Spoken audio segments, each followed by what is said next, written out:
আওয়াজ দিয়ে বলি সাল্লাল্লাহু আলাইহি ওয়াসাল্লাম।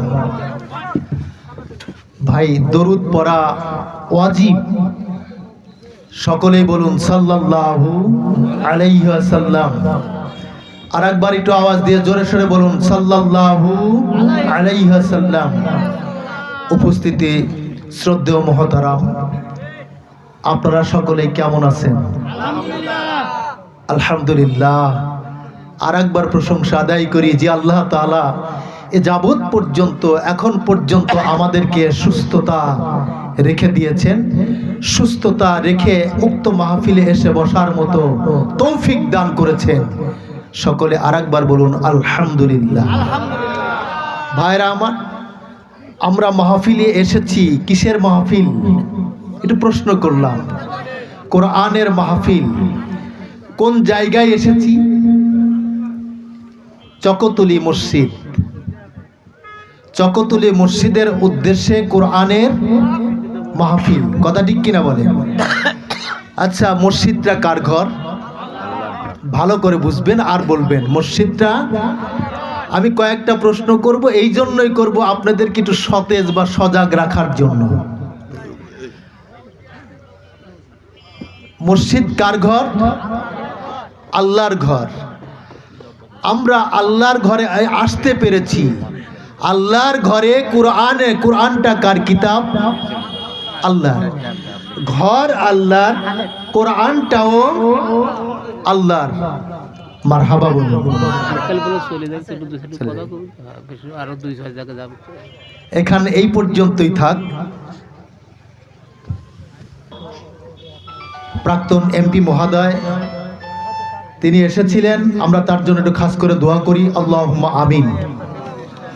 আলহামদুলিল্লাহ, আলহামদুলিল্লাহি রাব্বিল আলামিন ওয়াল আকিবাতু লিল মুত্তাকিন। আসসালাতু ওয়াসসালামু আলা সাইয়্যিদিনা মুহাম্মাদিন ওয়া আলা আলিহি আজমাইন।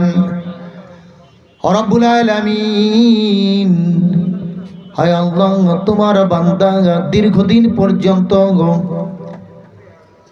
বাংলাদেশের এক প্রান্ত, কয়েকটি থানা সম্মিলিত পাবনা জেলায়, হায় আল্লাহ, যথেষ্ট পরিমাণ তিনি খেদমত করেছেন, সহযোগিতা করেছেন, মানুষের চাহিদাগুলো আল্লাহ যথাযথভাবে পূর্ণ করেছেন রব্বুল আলামিন। এরপরও তিনি যেই পরিবেশের মধ্যে দিয়ে আমাদের সম্মুখে কথোপকথন করলেন, তার জন্য প্রার্থনা করি আল্লাহ, আল্লাহ আগামীতে তার মনের নেক মকসুদকে আল্লাহ তুমি পূর্ণ করে দাও। হায়াতে তৈয়্যিবা দিয়ে দাও, জান এবং মালকে তুমি হেফাজত দান করো রব্বুল আলামিন। যেই মনোবৃত্তি নিয়ে এসেছিলেন আল্লাহ, আল্লাহ দিনের পথে অটল থাকার মতো তৌফিক তুমি দিয়ে দাও। সুবহান রাব্বিকা রাব্বিল ইজ্জাতি আম্মা ইয়াসিফুন ওয়া সালামুন আলাল মুরসালিন ওয়ালহামদুলিল্লাহি রাব্বিল আলামিন। বিহাক্কি লা ইলাহা ইল্লাল্লাহু মুহাম্মাদুর রাসূলুল্লাহ। সকলে বলুন সাল্লাল্লাহু আলাইহি ওয়াসাল্লাম। প্রিয়জনেরা, আমি যে কথা বলতেছিলাম, মসজিদটা কার ঘর? আল্লাহর ঘর। মসজিদ আল্লাহর ঘর প্রমাণ দিয়েছেন কে? আল্লাহ নিজেই দিয়েছেন। ইন্নামা ইয়ামুরু মাসাজিদাল্লাহ। জোরে বলুন সুবহানাল্লাহ। যে নিশ্চয়ই মসজিদ আমার ঘর, আমার জায়গা, আমার বাসস্থান। নবীজি সাল্লাল্লাহু আলাইহি ওয়াসাল্লাম তার কথায় একমত পোষণ করে বললেন, আল মসজিদু বাইতুল্লাহ। জোরে বলুন সুবহানাল্লাহ। এখন আমি প্রথমেই বলেছি, প্রথম নম্বরে এসেছি আমরা কোরআনের মাহফিলে। দ্বিতীয় নম্বর মাহফিলটা কোন উদ্দেশ্য, কার জন্য? মসজিদের জন্য। সুবহানাল্লাহ। মসজিদটাও আল্লাহর ঘর, কোরআনটা আল্লাহর, মসজিদটাও আল্লাহর। সুবহানাল্লাহ। এখন বলেন, আল্লাহর এই মসজিদে কি সব লোক আসতে পারে? পারে? সব লোক আসার মতো ক্ষমতা, হিকমত নাই। সব লোক মসজিদে আসতে পারে না। আমি বলি, প্রধানমন্ত্রীর দপ্তরে কি আমার আপনাকে যাওয়া সম্ভব হবে? খাস কামরায় তিনি যেখানে থাকেন ওই কামরাতে কি আমি আপনি যেতে পারবো? কখনোই নয়। তারা যেতে পারবেন, তারাই যেতে পারবেন যারা প্রধানমন্ত্রীর নিকটতম, খুবই ঘনিষ্ঠতম, তারা কিন্তু দপ্তরে যেতে পারবে। কোনো বাধ্যবাধকতা নাই, নাকি আছে? নাই। এখন বলেন, আল্লাহর ঘরে তারা আসবে, আল্লাহর বাড়িতে তারা আসবে, আল্লাহর কামরায় তারাই আসবে যারা আল্লাহর সম্মানিত মেহমান, আল্লাহ তাআলার নিকটবর্তী ব্যক্তিরা ছাড়া অন্য কোনো ব্যক্তি আসতে পারে না। কথা ঠিক কিনা বলেন? কখনোই সম্ভব নয়। আমি বলি, মানুষ মসজিদে কেন আসে বলেন তো? ইবাদতের জন্য, ঠিক আছে না? বন্দিগির জন্য। খুব খেয়াল করেন, পৃথিবীর মধ্যে অসংখ্য মানুষ আছে, অসংখ্য মানুষ, হিন্দু, বৌদ্ধ, খ্রিস্টান, ইহুদি, নাসারা, যতগুলো ধর্মাবলম্বী লোক আছে, শিশু থেকে বৃদ্ধ পর্যন্ত, নর এবং নারী, সকলকেই মানুষ বলা হয়। কিন্তু মানুষ সকলেই, বান্দা কিন্তু সকলে নয়। কথাটা একটু বুঝবেন। সকলেই মানুষ, বান্দা কিন্তু সকলে নয়। বান্দা কারা?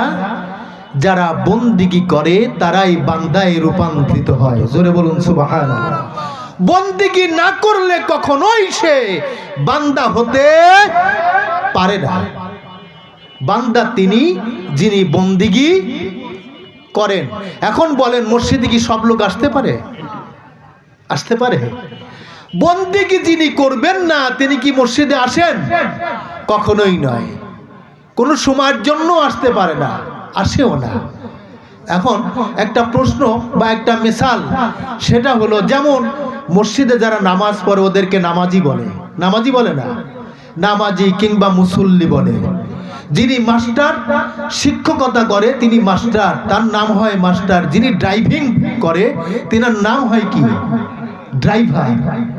যিনি রাজের কাজ করে তাকে বলা হয় রাজমিস্ত্রি। কথা ঠিক কিনা? যিনি বন্দিগি করবেন না তাকে বান্দা বলা হবে না, এটা সত্য কথা। বন্দিগি করবেন তার নাম বান্দায় রূপান্তরিত হবে। জোরে বলুন সুবহানাল্লাহ। এখন এই বন্দিগি সব লোক কি করতে পারে? কিছু লোক ছিটকে পড়ে যায়। আমি বলি, মাঝে মধ্যেই বলি, একটা গাছে ফল ধরেছে, অসংখ্য ফল ধরেছে। সব ফলগুলো কি মালিক পায়? পায় না।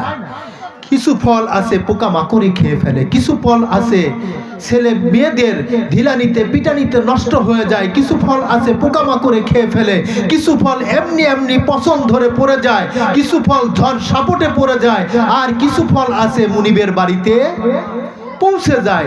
ঠিক তেমনি বন্দিগি সব লোক করতে পারে না। কিছু ব্যক্তি আছে যাদের মস্তিষ্ক বিকলিত হয়ে তারা অন্য পথ বেছে নিয়েছে। কিছু মানুষ আছে শয়তানের প্রবচনায় অন্যায় পথ ধরে নিয়েছে। কিছু মানুষ আছে বিভিন্নভাবে নানা মানুষের প্রবঞ্চনায় মসজিদ থেকে বিরত আছে।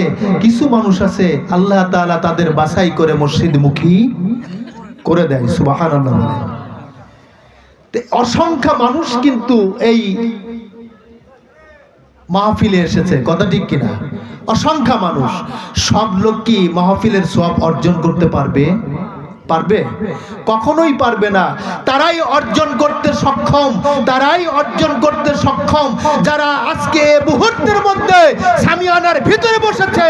খোদার কসম, আজকের এই সওয়াবের অধিকার একমাত্র তারা ছাড়া আর দ্বিতীয় কেউ পাইতে পারে না। কখনোই সম্ভব নয়। তারাই পাবে।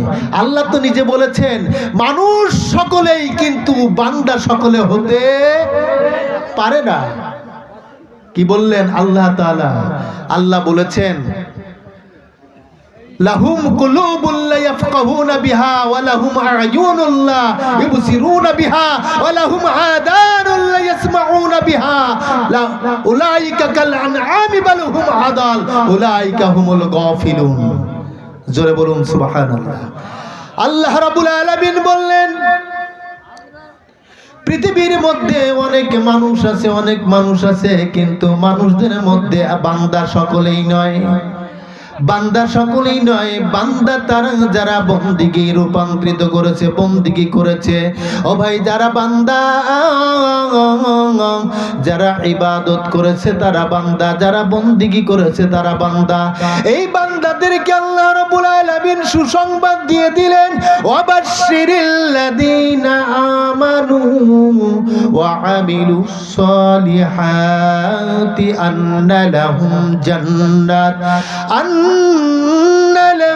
জান্নাতিন তাজরি মিন তাহতিহাল আনহার কুল্লামা রুজিকু মিনহা মিন থামারাতির রিজকা ক্বালু হাযাল্লাযী রুজিকনা মিন ক্বাবলু ওয়া উতু বিহি মুতাশাবিহা ওয়া লাহুম ফীহা আজওয়াজুম মুতাহহারা ওয়া হুম ফীহা খালিদুন।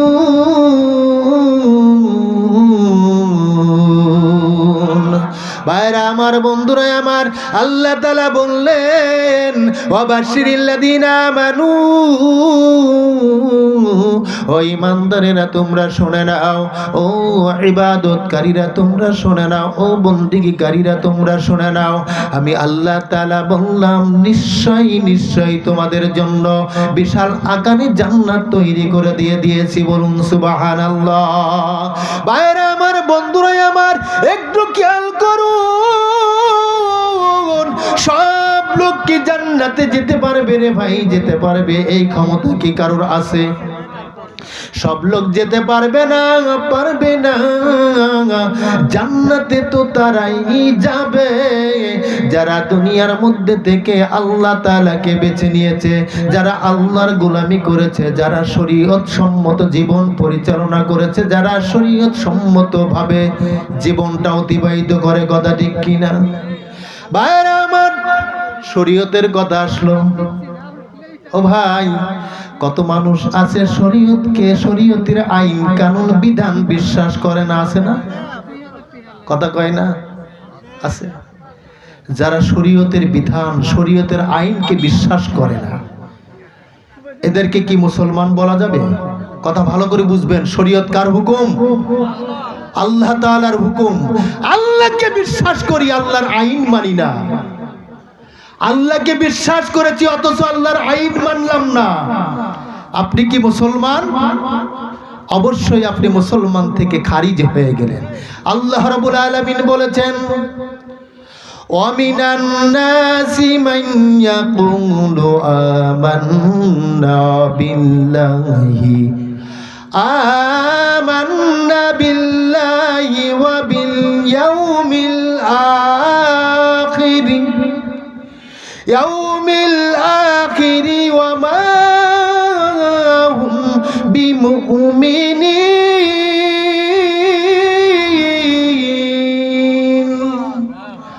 আল্লাহ রাব্বুল আলামিন বলেছেন, দুনিয়ার মানুষ শুনে নাও। তার নবীজিকে ডাক দিয়ে বললেন, প্রাণের নবী, বন্ধু, হ্যাঁ, অনেক মানুষ আছে আমাকে বিশ্বাস করে, বলে আল্লাহর প্রতি ঈমান আনলাম, আল্লাহকে বিশ্বাস করেছি, আখিরাতের প্রতি বিশ্বাস স্থাপন করেছি। হে নবী, আপনি বলুন, ওরা যদিও বা বিশ্বাস করে কিন্তু মুখে বলে ঈমানদার, ওরা অবশ্যই ঈমান নাই। ওমা হুম বিমুমিনিন, ওরা ঈমানদার নয়, ঈমানদার নয়, ওরা হলো পাকা মুনাফিক। জোরে জোরে বলুন নাউজুবিল্লাহ। ভাইরা আমার, একটু খেয়াল করুন, যারা শরীয়তের আইনকে লঙ্ঘন করে জীবন পরিচালনা করতে চায়, যারা শরীয়ত আইনকে বিধানকে লঙ্ঘন করে তারা যারা পথ ঘাটে চলতে চায়, মাঠে ঘাটে চলতে চায়, এমনকি সমাজ পরিচালনা করতে চায়, রাষ্ট্রীয় পরিচালনা করতে চায়, যারা শরীয়তের আইনকে মানবে না, নিঃসন্দেহ তারা মুনাফিক। কথা ঠিক কিনা বলুন? যদি মুসলিম ঘরের সন্তান হয় তোমাকে মুসলিম বলা যাবে না, তুমি নিঃসন্দেহ মুনাফিক।